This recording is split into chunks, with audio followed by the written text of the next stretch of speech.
Le traité de Maastricht est signé des deux mains par Athènes, alors qu'il est contesté dans presque toute l'Europe. Ce traité est une révolution. Les Européens ont décidé de lier leur destin en se dotant d'une même monnaie, l'euro. Dorénavant, l'état de santé d'un pays rejaillira sur tous les autres. C'est le début d'une longue marche.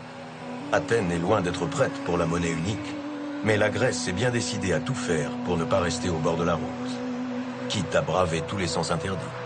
Il était clair pour tout le monde que la Grèce ne remplirait pas les conditions, ni en termes, j'ai plus les chiffres en tête, excusez-moi, c'est un peu vieux, mais ni en termes d'inflation, de déficit public. En résumé, Athènes est très loin des fameux critères de Maastricht, nécessaires pour obtenir son billet vers l'euro. Qu'importe. Au printemps 1996, lors du sommet de Vérone, en Italie, les Grecs vont arriver avec une stratégie inattendue. Pour rendre inéluctable leur passage à l'euro, un jour ou l'autre, ils veulent imposer tout de suite des caractères en alphabet grec sur les futurs billets européens.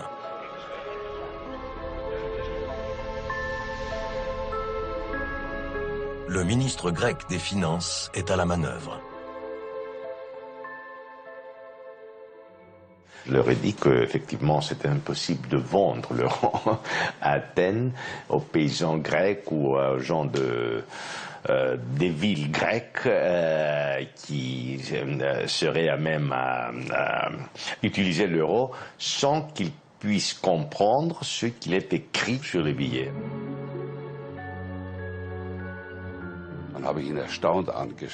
Je l'ai regardé avec étonnement et je lui ai dit « Cher Yanos, vous ne faites pas partie de la zone euro et vous n'allez pas y entrer. Vous ne jouez pas dans la cour des grands, donc vous ne pouvez pas prétendre décider comment seront dessinés les billets en euros. » Il était très étonné, même un peu énervé contre moi. Alors c'est là où je lui dis que je parie de ce que vous voulez pour dire à ce que la Grèce devienne effectivement membre de la zone euro en l'an 2000. Et il dit on verra ou quelque chose comme ça. Je ne l'ai pas pris vraiment au sérieux. Pour moi, c'était impossible d'imaginer que la Grèce, avec son économie, puisse entrer un jour dans la zone euro. Au sommet suivant, pourtant, les Grecs finissent par triompher. Grâce à la France, encore une fois. Chirac a dit, mais pas du tout, c'est un problème politique, il n'y a aucune raison de traiter de manière discriminatoire les Grecs. Après tout, c'est une des nations berceau de notre civilisation. Enfin, il a fait une très belle envolée et il a emporté le morceau. En volant au secours d'Athènes, Jacques Chirac n'a fait que suivre l'exemple de Valéry Giscard d'Estaing 20 ans plus tôt. This is the photo of the century.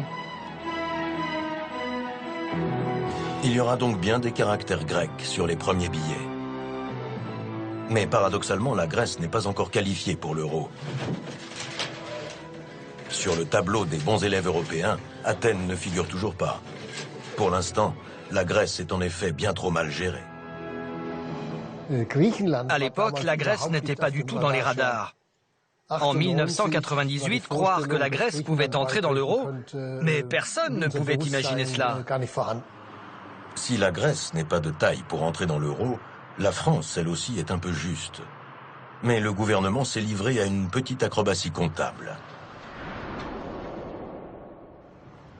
En mettant la main sur quelques milliards qui dorment dans les caisses de l'entreprise publique France Télécom, l'État a réussi à abaisser son déficit d'un demi-point. Juste ce qu'il faut pour satisfaire aux sacro-saints critères de Maastricht. Nous forcions un petit peu la serrure pour entrer dans la zone euro. Ce sont des pratiques qu'à titre personnel, je ne cautionne pas. Mais quand on est ministre, le pragmatisme finit par s'imposer. À Bruxelles et dans les autres grandes capitales européennes, l'astuce comptable à la française passe plutôt mal. Ils n'ont même pas daigné m'en informer avant, je l'ai appris par le journal. Et après, je me rappelle quand j'ai vu ça quand même, j'ai pris mon téléphone, j'ai appelé M. Arthuis qui était ministre des Finances en lui demandant quelques explications quand même, compte tenu de l'émoi que ça crée. Je m'en souviens très bien. Une tempête dans un verre d'eau, en réalité. Car Bruxelles va finalement fermer les yeux sur les petits arrangements de la France.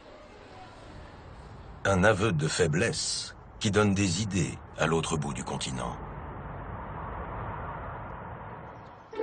Soudain, à Athènes, les critères de Maastricht ne semblent plus si difficiles à remplir.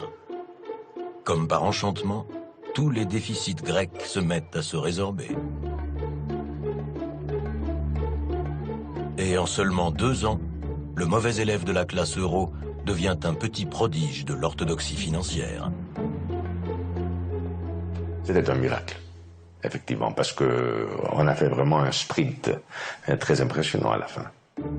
Le stratège d'Athènes a gagné son pari, car personne ne va remettre en cause ces chiffres miraculeux. Au contraire, l'Europe fête ce qu'elle prend pour de la prospérité. Tous mes collègues, tous, ont applaudi. On a bu de la champagne. C'était un grand, comment dire, une fête pour la Grèce. L'intronisation en grande pompe de la Grèce dans la zone euro se déroule lors d'une rencontre au sommet en juin 2000. Les dirigeants européens y apparaissent à la fois très naïfs et très empressés.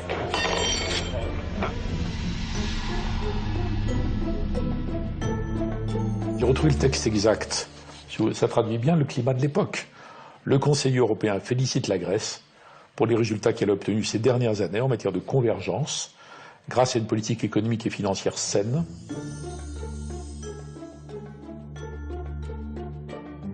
Tous les membres du Conseil européen croyaient les comptes qui étaient fournis par la Grèce, vous n'avez pas de raison d'en douter, ou n'étaient pas mandatés pour aller fouiller là-dedans pour savoir ce qui était vrai ou pas. Mais l'état réel de l'État grec, de l'administration grecque, de la fiscalité en Grèce, tout ça, non, c'était pas un sujet. Objectivement, la Grèce n'était pas prête. D'abord, elle était trop endettée.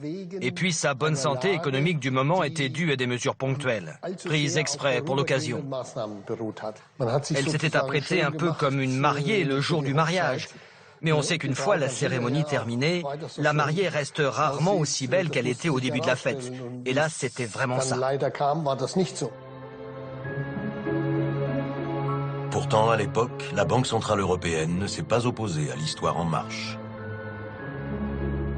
Je ne sais pas s'il s'agit là d'un dysfonctionnement, mais la Banque centrale, à aucun moment, ne nous a mis en garde d'une façon virulente. Vous ne pouviez pas dire ce que vous pensiez vraiment?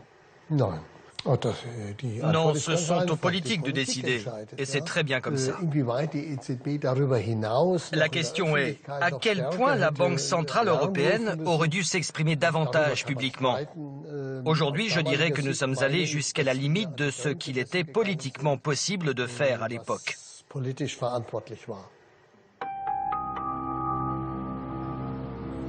La Banque centrale, pourtant indépendante des dirigeants politiques selon ses statuts, manque de courage. Elle a préféré s'incliner devant la raison d'État de l'euro. Un homme, pourtant, refuse de cautionner tout cela. Il est l'un des principaux responsables de la politique monétaire en Allemagne.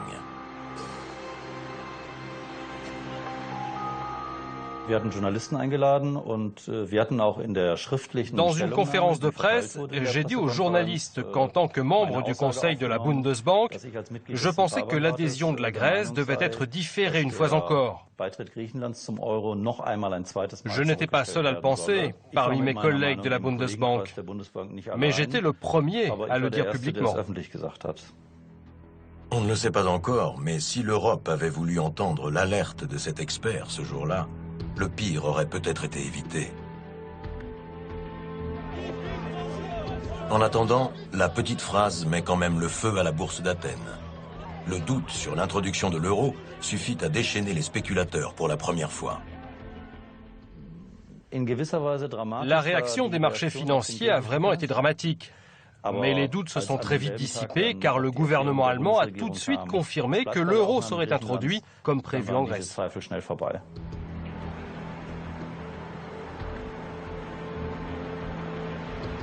Le banquier est rappelé à l'ordre par la chancellerie à Berlin. Le gouvernement allemand refuse de stigmatiser son partenaire grec. Athènes aura bien sa place dans l'euro, quel qu'en soit le prix.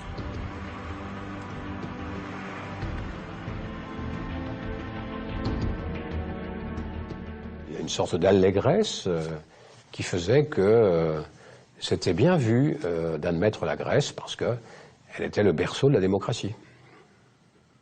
Oui, là on ne parle pas de démocratie, on parle de finance, d'économie. Bien sûr, mais il faut que l'art de gouverner s'accommode de la réalité. Or, trop souvent, la gouvernance publique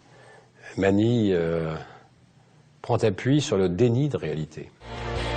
Avec l'euro, une monnaie qui inspire confiance, les Grecs peuvent emprunter à tout va. Une vie à crédit, de l'argent facile. Athènes découvre à son tour les années fric.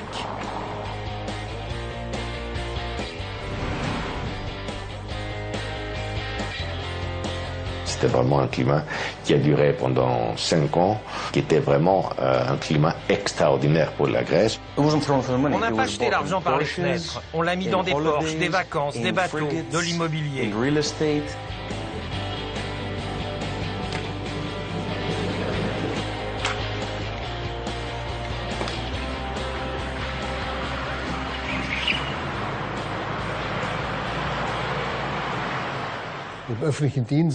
Dans la fonction publique, les salaires ont plus que doublé en 8 ans. C'est totalement absurde. Aucun pays ne peut financer ça. Dans d'autres pays, comme l'Allemagne par exemple, les salaires ont augmenté de 25%, quand dans le même temps, ils augmentaient en Grèce de 140%, ou à peu près. On aurait dû surveiller la Grèce comme on surveille le lait sur le feu. Mais dans les bonnes manières entre les États membres, il n'est pas question de se suspecter. Les gouvernants sont des sortes de pompiers qui vont aux choses urgentes. Et donc jamais la Grèce dans ces périodes n'est un problème grave et urgent.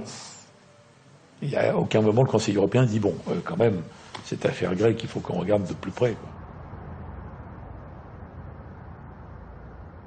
Avec le début de ce nouveau millénaire, Athènes semble connaître un nouvel âge d'or. Revivre la gloire des temps anciens, lorsque la cité antique était le centre du monde. 2004 est l'année où tout réussit à la Grèce.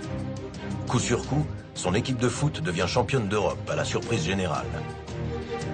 Quelques semaines plus tard, s'ouvrent les Jeux Olympiques, les premiers à Athènes depuis la fin du 19e siècle. Une douce euphorie s'empare de tout le pays. La Grèce marche sur l'eau. Mais à Paris, le Premier ministre est dubitatif. J'avais fait des analyses assez précises du coût des Jeux Olympiques d'Athènes, parce que se posait la question de notre candidature pour les Jeux Olympiques de Londres. Et au fond, dans mon fort intérieur, je n'étais pas très favorable à ce que nous obtenions les Jeux Olympiques, d'après cette étude, puisque je trouvais que c'était au-dessus de nos moyens. Si la France avait du mal à financer les Jeux Olympiques de Paris, qu'est-ce que ça devait être de la Grèce pour financer Athènes? Donc là, c'est un exemple qui m'a alerté sur la gravité de la situation en Grèce.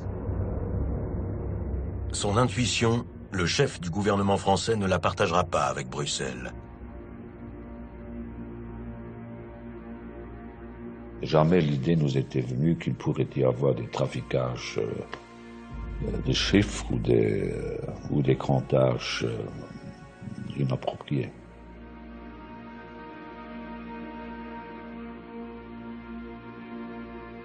Le réveil va être douloureux. Les Grecs qui ont organisé les Jeux Olympiques sont peut-être aussi champions d'Europe de la triche comptable. Pour pouvoir entrer dans l'euro, la Grèce avait maquillé ses comptes.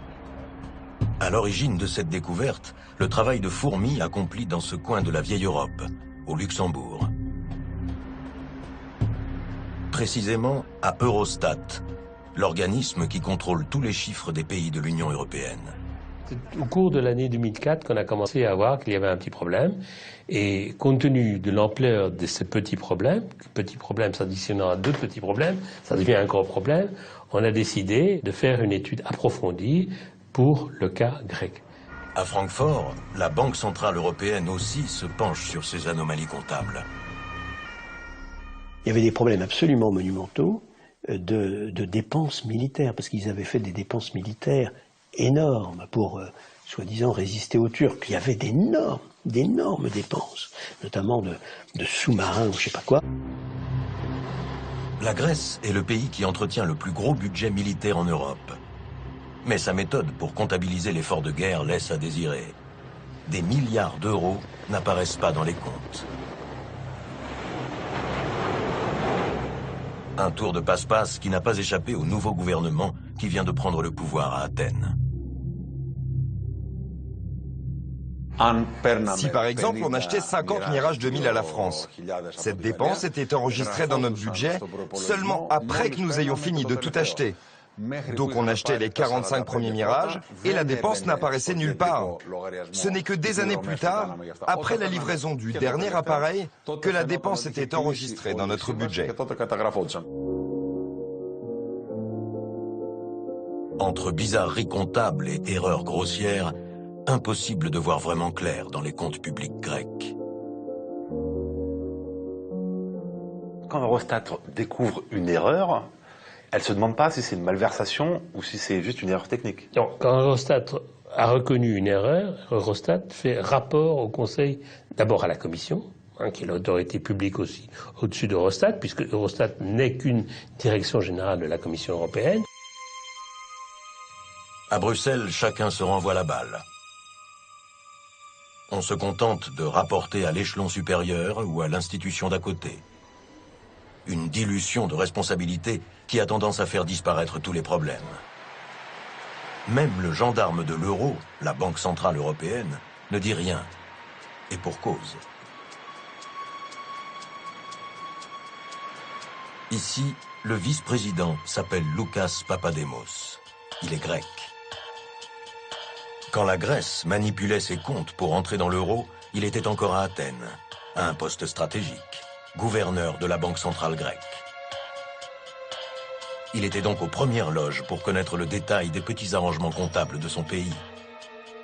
Mais quand il devient l'un des gardiens de la monnaie unique, il en oublie son devoir de loyauté européenne et se garde bien d'affranchir ses nouveaux collègues.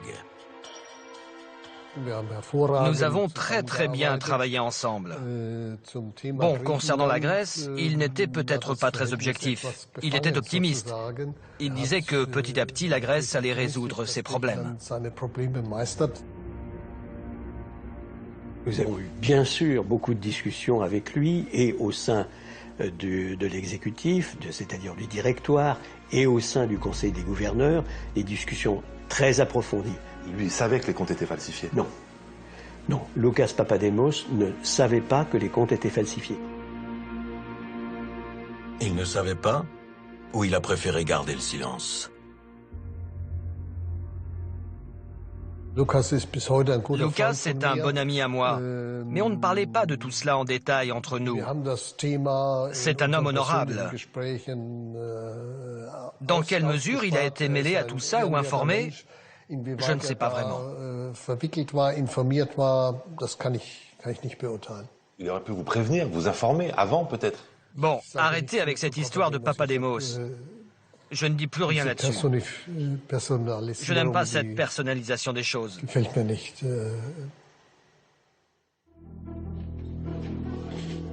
Au cœur de la machine européenne, l'homme le mieux informé sur les comptes truqués grecs n'a jamais été inquiété.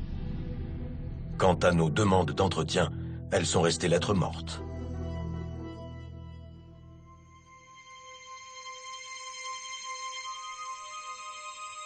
Des responsables européens qui se serrent les coudes, des services qui se renvoient la balle. Personne en 2004 ne veut aller plus loin sur le trucage grec. Pas même les ministres des Finances européens réunis au sein de l'Eurogroupe, l'instance pourtant censée gérer toutes les complications liées à la monnaie unique. L'Eurogroupe, au fond, va permettre aux ministres des Finances de régler leurs petites affaires entre eux et de faire preuve d'une certaine complaisance mutuelle. Qu'est-ce que ça veut dire, la complaisance mutuelle? Ça veut dire qu'on va avoir de la compréhension pour ceux qui ne respectent pas leurs engagements. Et très vite, d'ailleurs, on s'aperçoit que la transgression va être à l'œuvre. À cette époque, en effet, les grands pays sont à nouveau loin d'être irréprochables. À commencer par la France. Et c'est Madame Alliot-Marie qui dit, mais au fond, les dépenses de défense nationale, est-ce que c'est vraiment de la dépense publique, quoi? Et comme ça ne suffit pas, Chirac dit, mais les dépenses de recherche-développement, est-ce que c'est à prendre en compte dans le déficit? C'est n'importe quoi. La France est au-delà des critères de Maastricht qu'elle avait déjà eu tant de mal à respecter 7 ans auparavant.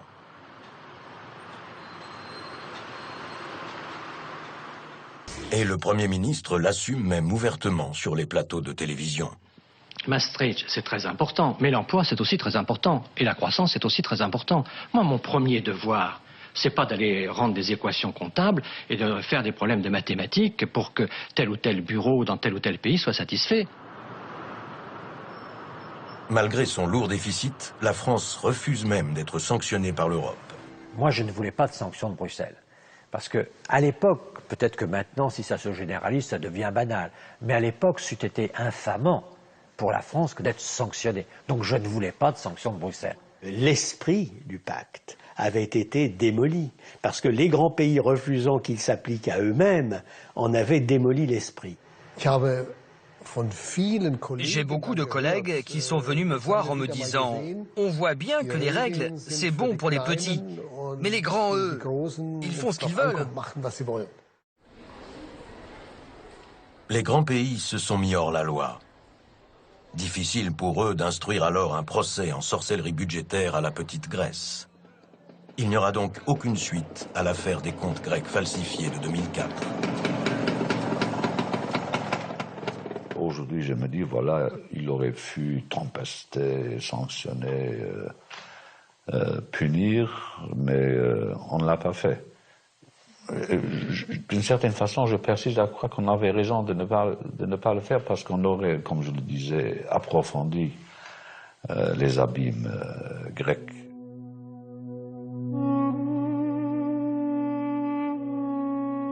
En cette fin d'année 2004, les dieux protègent encore la Grèce. Les fonctionnaires européens n'ont même pas remarqué qu'ils détenaient dans leurs propres archives les preuves des méthodes inquiétantes employées par Athènes.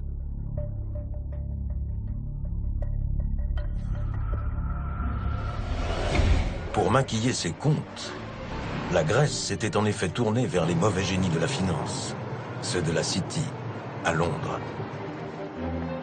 Les dirigeants grecs avaient choisi Goldman Sachs. La banque d'affaires avait mis au point un artifice comptable très tentant pour un pays aussi endetté que la Grèce. Il s'agissait de manipuler dans la plus grande discrétion les emprunts d'État en monnaies étrangères, pour faire mine d'en diminuer le montant total. Dans le jargon financier, on appelle ça un swap de devises. Le but de ce genre d'opération est souvent de faire des choses que vous désirez cacher aux autres. C'était une transaction très exceptionnelle par rapport aux pratiques habituelles sur les marchés financiers. Le swap permet de glisser sous le tapis tout un pan de la dette publique. Goldman Sachs la prend à sa charge. Mais en contrepartie, la Grèce doit rembourser avec des taux d'intérêt exorbitants. Le banquier se transforme en usurier. C'est donc un véritable pacte avec le diable qu'ont signé les responsables grecs de l'époque pour entrer dans l'euro. Nous avons découvert le swap parce qu'on recevait des factures très élevées. Et d'un coup, on a réalisé qu'on devait payer 200, 300, 400 millions d'euros. Ce n'étaient pas les remboursements d'un prêt classique. En fait, c'était les premiers remboursements de ce swap.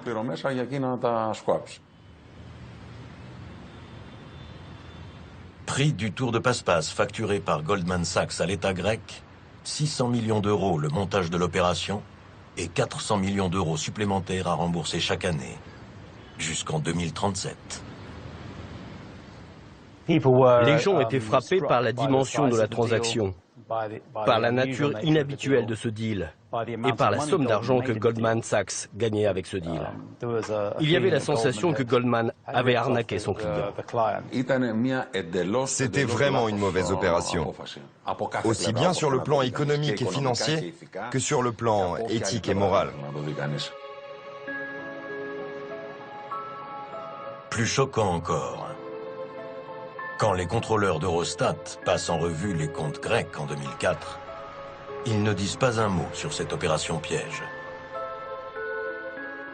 Eurostat ne connaissait pas l'existence de contrats de swap avec Goldman Sachs en Grèce. Nous n'en avions pas véritablement connaissance. Et moi, j'en avais pas connaissance à l'époque. Une ignorance troublante, car les accords de swap semblent bien avoir été négociés en leur temps. Entre Goldman Sachs, Athènes et certains fonctionnaires d'Eurostat, justement. Le journaliste Nick Dunbar possède un courrier électronique envoyé par la banque américaine aux fonctionnaires européens. La lecture de ce document prouve clairement que l'Europe avait donné son feu vert à l'opération swap.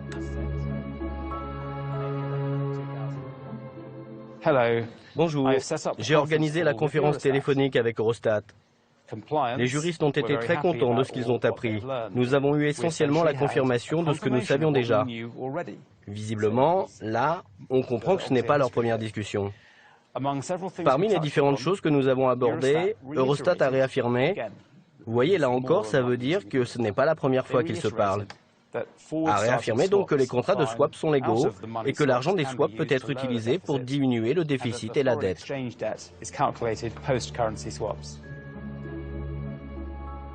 Pas au courant. Je peux pas faire de commentaire, je suis pas au courant. Visiblement, c'est un document que vous n'avez pas, une information qu'on vous avait pas donnée. Je suis pas au courant. Pas au courant. Et si on ne me dit pas, comment voulez-vous que moi j'aille savoir ce qui s'est passé? Ignorance, incompétence, lâcheté. Seule certitude, en 2004, c'est bien l'Europe qui a fait naufrage. Sous le soleil grec, en revanche, rien ne change. C'est toujours la Dolce Vita. On continuait à vivre qu'on avait appris à vivre en s'endettant. On bouclait les fins des mois et les fins des années, déficit augmentait mais personne n'y prêtait attention, la dette augmentait mais personne n'y prêtait attention, c'était la vie normale comme on avait l'habitude de la vivre depuis des décennies. Bruxelles non plus ne change rien à ses habitudes. Année après année, l'Europe continue de verser à la Grèce 3 fois plus de subventions qu'ailleurs, en continuant de fermer les yeux.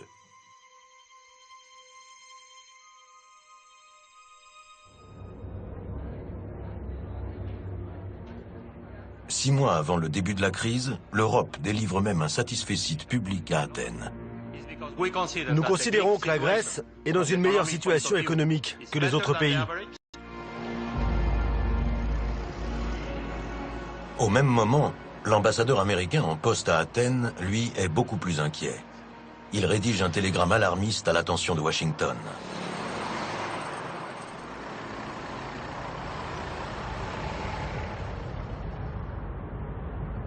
Au lieu de se préparer pour le pire, le gouvernement grec semble tabler sur le meilleur, se préparer pour le meilleur et ignorer le reste. En cette fin d'après-midi à Luxembourg, une petite phrase va marquer le début de la crise. Là, on arrête de jouer. On a besoin de vrais chiffres. Ce coup de gueule du patron de l'Eurogroupe trouve son explication dans l'aveu du nouveau ministre grec des Finances. Encore un. Mais celui-là est formé à la rigueur anglo-saxonne. Et il est bien décidé à en finir avec les étranges pratiques de ses prédécesseurs. La dissimulation de tous les déficits. Je découvre ces chiffres quand le service vient et me dit, écoutez, nous avons donné pendant 3 mois à votre prédécesseur ces chiffres-là et il n'a pas voulu les publier. Est-ce que vous voulez qu'on les publie? Je dis, évidemment, vous les publiez. On ne peut pas cacher la vérité. Et cette vérité, le ministre grec est venu l'avouer à ses homologues lors de cette réunion de l'Eurogroupe. Bien sûr, c'est la bonne occasion pour moi de dire les mauvaises nouvelles et d'annoncer que, vous savez, le chiffre qui vous avait été envoyé il y a 2 semaines, malheureusement, le déficit est double ça.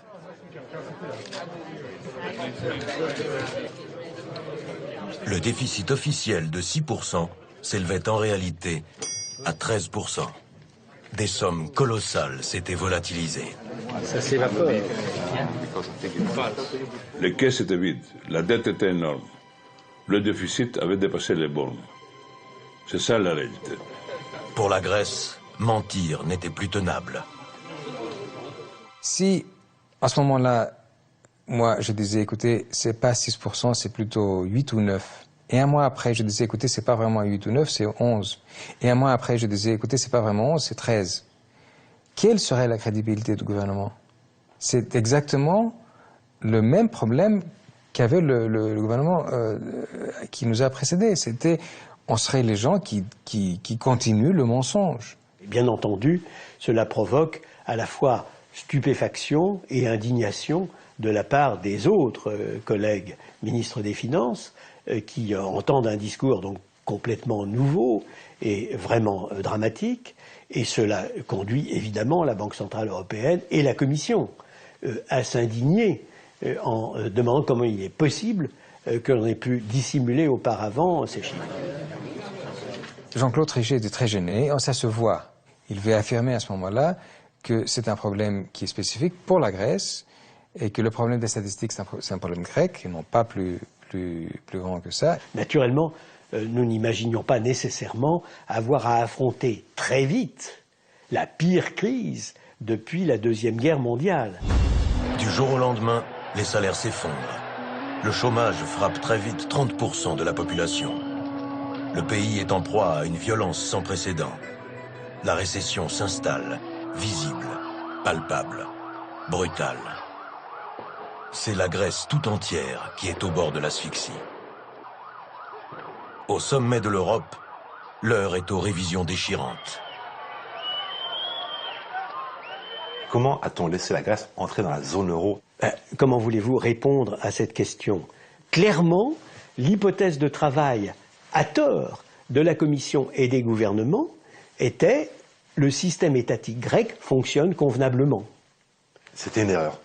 C'était à l'évidence une très grave erreur.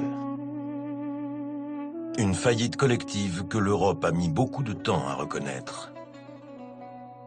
On a voulu dire, écoutez, non, la zone euro est très bien, tout va très bien. C'est la Grèce qui a un petit problème, vous inquiétez pas. Donc la Grèce est un cas à part, c'est une exception. Mais attention, n'ayez pas peur, tout le reste en Europe fonctionne très bien. C'était faux.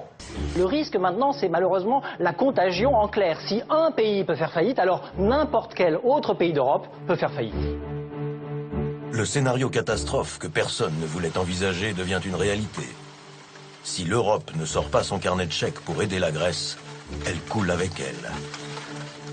Il a fallu que les événements se déroulent sous nos yeux pour que tout le monde le comprenne.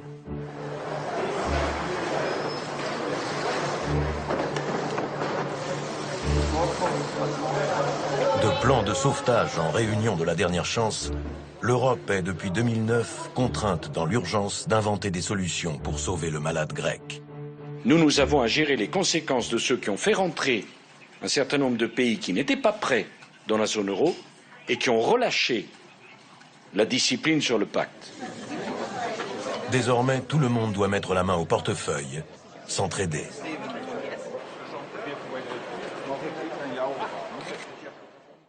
En 1996, 17, 18, quand je faisais l'euro, j'aurais jamais osé proposer mettre en place ces mécanismes de solidarité. On m'aurait fusillé au pied du Mac and Peace, parce que ça va pas. Il était hors de question que les États membres s'entendent pour se soutenir les uns les autres s'ils avaient un problème. Hors de question, je peux vous dire, à la fin des années 90, la question ne se posait même pas. D'ailleurs, on n'a même pas posé la question. L'idéalisme des débuts, celui qui avait encouragé le berceau de la civilisation à rejoindre la grande famille de l'euro les yeux fermés, ce romantisme-là coûtera cher. Une vague d'austérité sans précédent dans tous les pays d'Europe et 450 milliards, montant estimé des plans d'urgence pour sauver la Grèce. Le prix à payer pour ces 40 années de petites et grandes lâchetés au sommet de l'Europe.